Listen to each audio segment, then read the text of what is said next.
book, A Nation of Sheep. I'm talking about, of course, Judge Andrew Napolitano. Welcome to the program, sir. Happy to be here, David. How are you, my friend? I am great. I was listening to a little bit of your show this morning on Brian and the Judge, which is 9 a.m. to noon on in New York. I was listening to it online, and it sounded like you and Brian were going back and forth about having infiltration of mosques by FBI agents. You know, there's a congressman who happens to be Brian's neighbor and happens to have gone to Notre Dame at the same time I did, Peter King, who's the ranking Republican on the House Homeland Security Committee, who made the outrageous statement this morning that there are too many mosques in the United States and the government needs to do something about it. Could you imagine if he said there are too many Catholic churches in the United States and the government needs to do something about it, or too many Jewish temples and the government needs to do something about it?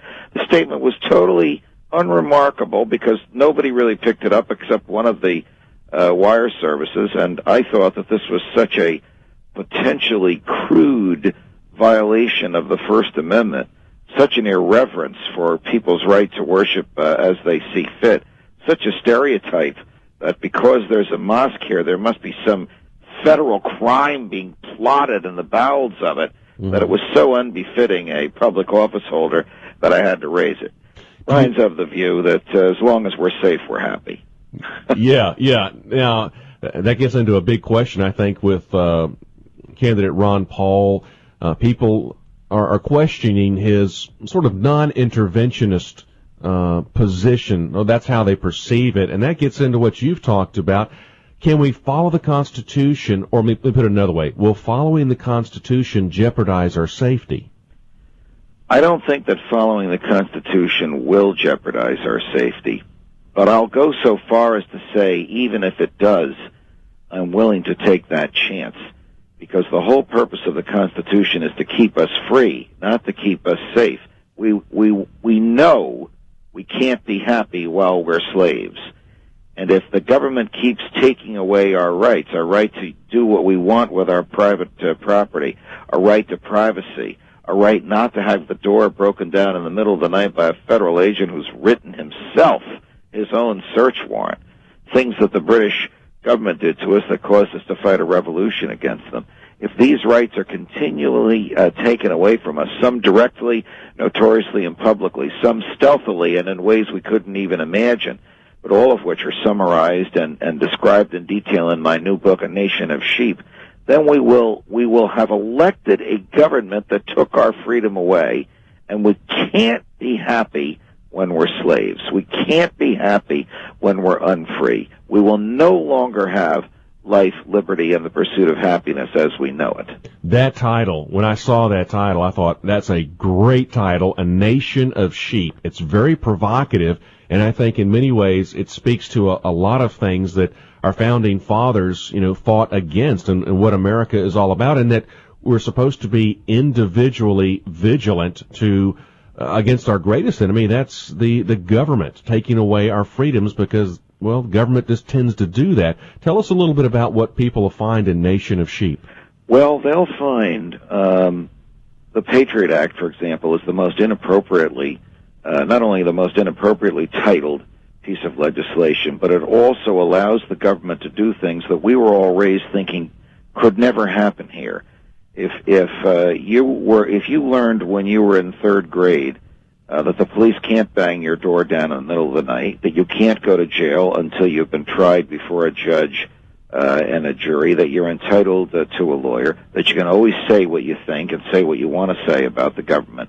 You learned the way the government was when you were in third grade. Third graders today can't learn that because the Patriot Act has given federal agents the right to write their own search warrants, even though the Constitution says only judges can issue search warrants.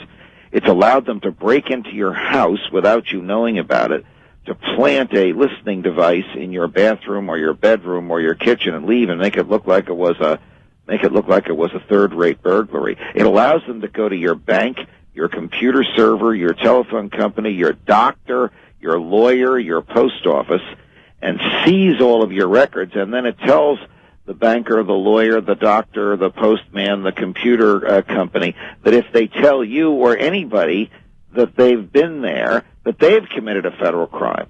So even though the Constitution says Congress shall make no law abridging the freedom of speech, if you tell anyone you've received a self-written search warrant, you can be prosecuted, and the punishment is 5 years in jail. And if you receive a self-written search warrant, you can't even tell a federal judge in a federal courtroom that you've been the target of this activity. Really? This is the kind of laws that the East Germans wrote to authorize their agents to strip East Germans of all sense of dignity, pride, and individuality, to crush each one of them as if they were grapes, to form the wine of the state.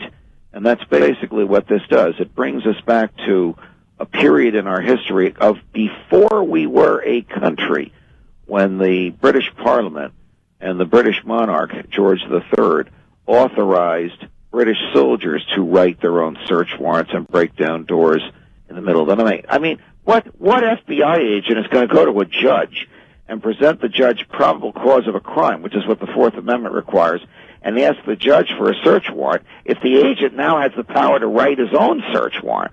That's the reason that since the Patriot Act was enacted, the FBI has issued over 138,000 of these self-written search warrants, nearly 50% of which had nothing to do with the war on terror, and over 25% of which weren't even issued in accordance with the FBI's own internal guidelines. In other words, FBI agents just wrote out search warrants for whatever they wanted. I mean, we have really lost even the basic rudiments of privacy, which we had as recently as September 10th, 2001.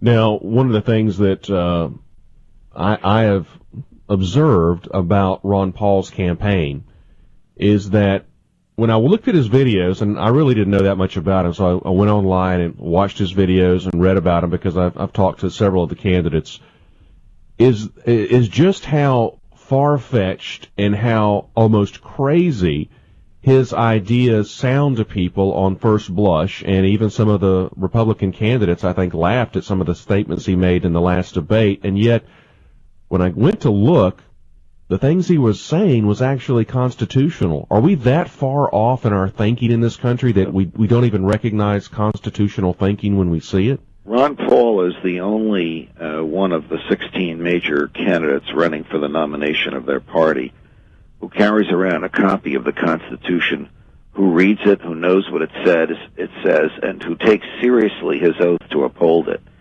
To some extent, Dennis Kucinich does this as well, but he does it from a left-wing and socialist point of view.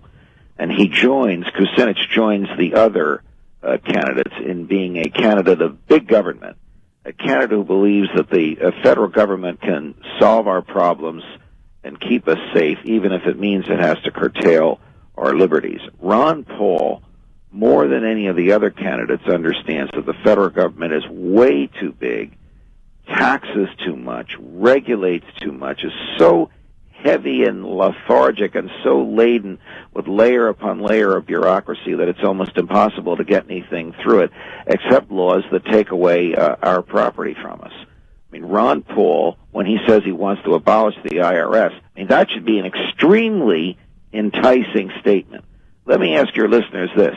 Do you know of anybody in the country who comes home on a Friday evening, kicks up their feet, opens up their paycheck, looks at the paycheck and looks at the pay stub and says, you know what? I don't think I gave the government enough money this week. I don't know anybody that does that. No. So we should all rejoice if the IRS were to go away and some other fairer system of taxing us were to come in play. It doesn't matter to me if it's the fair tax or if it's the flat tax, but a tax system that's 40,000 pages in length, that no single human being has ever read, that nobody can fully understand, that costs as much to administer as it does as it collects, is obviously not a system that's serving us well. So Rudy Giuliani and the big government guys can laugh all they